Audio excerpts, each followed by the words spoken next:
নমস্কার, কেমন আছেন সবাই? ওম কিচেনে সবাইকে স্বাগত জানাই। অনেক বাচ্চারাই ফল ও ডাবের জল খেতে চায় না। তাদের আপনি কিভাবে ফল ও ডাবের জল খাওয়াবেন সেরকমই একটা রেসিপি আজ আমি আপনাদের সাথে শেয়ার করব। খুবই সহজ সরল একটা রেসিপি, ঘরোয়া সামান্য কিছু উপকরণ দিয়ে খুব সহজেই এটা আপনি বানিয়ে নিতে পারবেন, কিন্তু এর স্বাদ হয় দুর্দান্ত। আমি এখানে একটা বেদানা নিয়েছি, বেদানার খোসাটাকে ছাড়িয়ে দানাগুলো বের করে নেব। বেদানাটা খুব সুন্দর ছিল, এটা বেশ সুন্দর লাল টকটকে আর বেশ রসালো ছিল।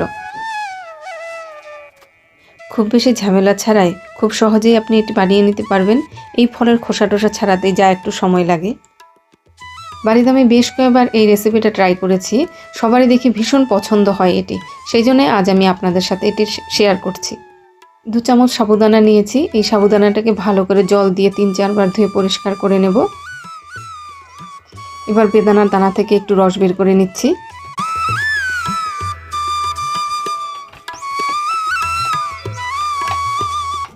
দুমুঠো বেদানা থেকে বেশ অনেকটা রস বেরোলে দেখুন।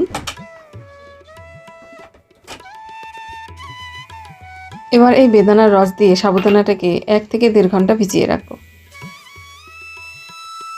ছোট একটা কচি ডাব নিয়েছি, এই ডাবের মুখটা কেটে জলটাকে বের করে নিচ্ছি।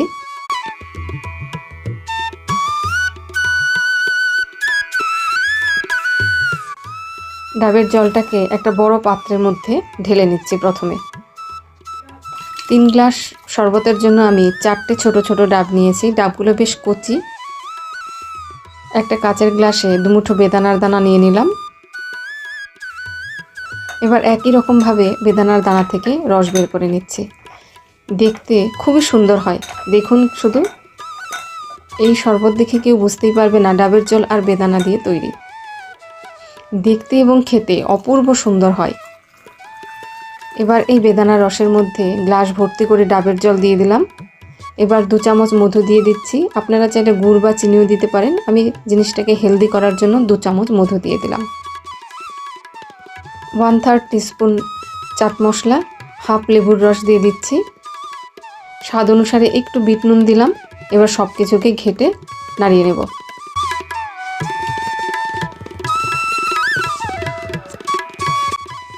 তৈরি আমার অপূর্ব সুস্বাদু ডাব বেদানার শরবত। এই শরবত খেলে মন প্রাণ সব জুড়িয়ে যাবে।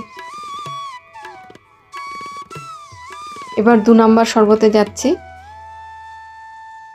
বেদানার রসে সাবুদানাটা ভিজে কি সুন্দর গোলাপি পার্ল তৈরি হয়েছে। এবার এই সাবুদানাটাকে একটা কাচের গ্লাসে দিয়ে দিচ্ছি। গ্লাস ভর্তি করে ডাবের জল দিলাম। 2 চামচ মধু দিচ্ছি। 1/3 টিস্পুন বিট নুন।